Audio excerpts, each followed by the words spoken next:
Ռուսական էլիտայի սիրելի վայրերից մեկում Սոչի Կրասնայա Պոլյանայի լանջերին մի շքեղ հանգստավայր է կառուցվում։ Սա իհարկե արտասովոր չէ, արտասովոր է այն, թե ով է կանգնած համալիրի ֆինանսավորման հետևում։ Ըստ հետաքննությունների Բելարուսի երկարամյա բռնապետ Ալեքսանդր Լուկաշենկոյի մտերիմները։ Ինքը նախագահը 2021-ին էր Վլադիմիր Պուտինի հրավերով Սոչի գնացել, միասին ձմեռային սպորտաձևերով էին զբաղվում։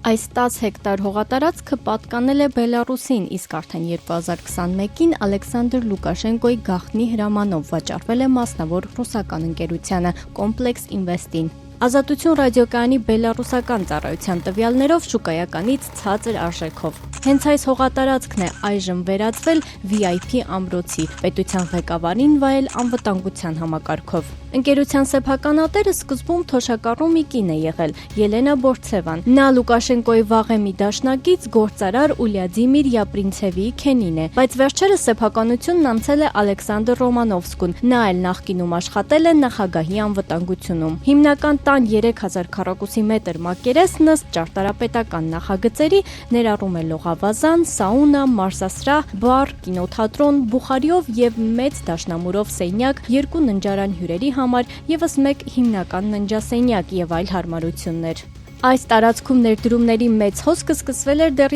2014-ի Սոչիի օլիմպիական խաղերից հետո։ Կրեմլի հետ բիզնես կապեր ունեցող անձինք, այդ թվում Ռուսաստանի նախագահի մանկության ընկերներից մի քանիսը պայմանագրեր են կնքել ճանապարհներ եւ այլ ենթակառուցվածքներ կառուցելու համար։ Իսկ այս նախագծի գլխավոր ներդրողներից մեկը Բելարուսում գրանցված Ռեգիոնալնի Պարադակ ընկերությունն է, որը կապեր ունի Բելարուսի նախկին գլխավոր դատախազ, այժմ արևմտյան պատժամիջոցների տակ հայտնված Վիկտոր Շեյմանի հետ։ Բացի Շեյմանից Լուկաշենկոյի հետ կապ ունեցող այլ անձինք են ներդրումներ անում այս շքեղ հանգստավայրի կառուցման համար։ Ամենախոշոր ներդրողը չինական Վինշուն Trade Limited ընկերությունն է, որի սեփականատերը նույնպես կապ ունի նախկին դատախազ Շեյմանի հետ։ Ընկերությունն ըստ որոշ տեղեկությունների ներգրաված էր արևմտյան պատժամիջոցներից խուսափելու եւ Մաքսանենք ճանապարհով Չինաստան թռչնամիս տեղափոխելու սխեմայում։ Complex Invest-ին այն տրամադրել է ավելի քան $10 միլիոն վարկ։